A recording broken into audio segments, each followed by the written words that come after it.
हरियाणा सरकार ने खरीफ फसलों की खरीद के लिए पुख्ता इंतजाम किए। 27 सितंबर से धान की खरीद एमएसपी पर शुरू की गई। कुछ मंडियों में धान की जल्दी आवाक होने के कारण हमने किसानों के हितों को ध्यान में रखते हुए एक सप्ताह पहले खरीद शुरू करने का फैसला किया। भारत सरकार के निर्देशानुसार फसलों की खरीद एमएसपी पर करनी सुनिश्चित की है।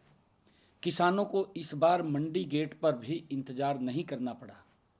इसके लिए हरियाणा राज्य कृषि विपणन बोर्ड ने मंडी गेट पर पास लेने के लिए एक नई व्यवस्था लागू की। इसका किसानों को बड़ा फायदा हुआ है।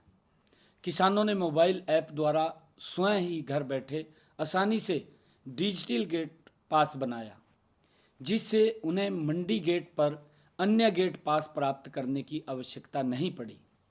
उन्होंने बिना देरी या लाइन में लगे सीधे मंडी में प्रवेश कर अपनी फसल बेचने का काम किया।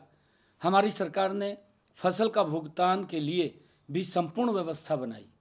फसल खरीद के बाद 72 घंटे के अंदर अंदर किसानों के खाते में सीधा पैसा पहुंचाने का काम हमारी सरकार ने किया है।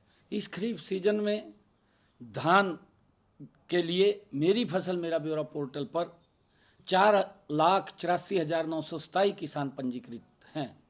इस बार धान खरीद के लिए 60 लाख मीट्रिक टन खरीद का लक्ष्य रखा गया। अब तक 50,46,000 मीट्रिक टन धान की खरीद की गई है, जिसकी एवज में किसानों को 11,296 करोड़ रुपए की राशि का भुगतान सीधा उनके खाते में दिया गया है।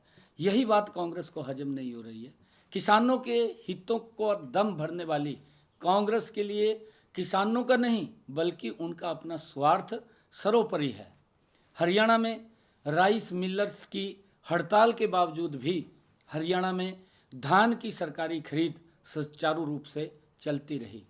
हरियाणा ने पंजाब से कई गुना अधिक धान की एमएसपी पर सरकारी खरीद कर किसानों को बड़ी राहत देने का काम हमारे हरियाणा के किसानों को किया है। अगर हम ध्यान करें, अन्य राज्यों में किसानों को एमएसपी पर फसलों की खरीद करवाने के लिए आंदोलन करना पड़ा।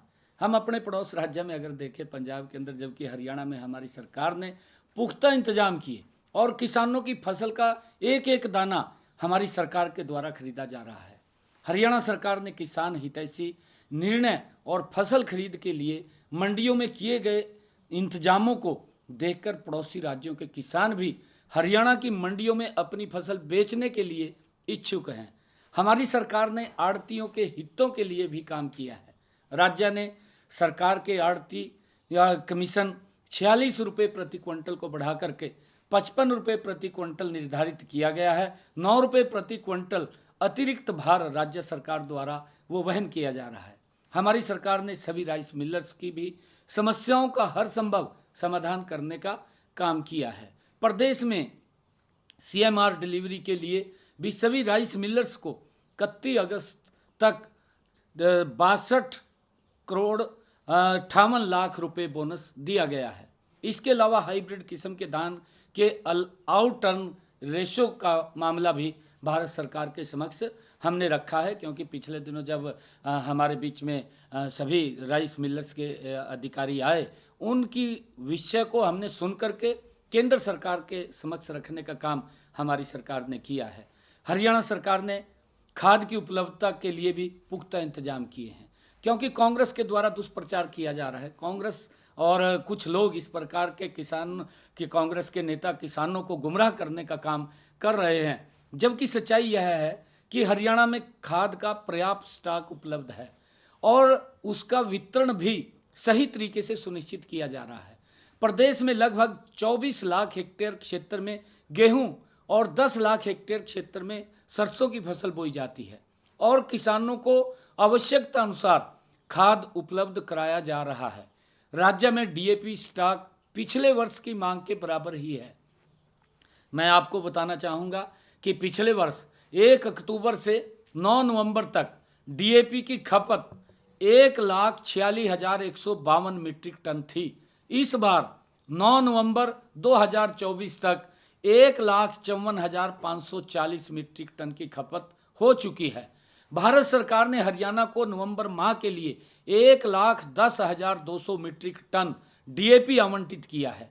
आज के दिन डीएपी का स्टॉक 23,118 मीट्रिक टन विभिन्न जिलों में उपलब्ध है। अगले 2 से 3 दिनों के भीतर राज्य को विभिन्न जिलों में 9,172 मीट्रिक टन डीएपी और आ जाएगा। इसके अलावा राज्य में एसएसपी का 71,281 मीट्रिक टन और एनपीके का 24,343 मीट्रिक टन का स्टॉक भी उपलब्ध है। मेरा किसान भाइयों से अनुरोध है, क्योंकि मैंने पीछे भी इस बात को कहा था कि किसी प्रकार की अफवाहों पर ध्यान ना दें। मैं किसान भाइयों को आश्वस्त करता हूं कि हमारी सरकार डीएपी की निरंतर आपूर्ति सुनिश्चित करने के लिए प्रतिबद्ध है, ताकि रबी की फसल की बुआई में किसानों को किसी भी प्रकार की दिक्कत का सामना न करना पड़ा। इसको लेकर के हमारी सरकार तत्परता से काम कर रही है। किसी प्रकार की डीएपी की समस्या को लेकर के समस्या नहीं है और धीरे धीरे करके वो सारी की सारी समस्या का समाधान हमारी सरकार कर रही है।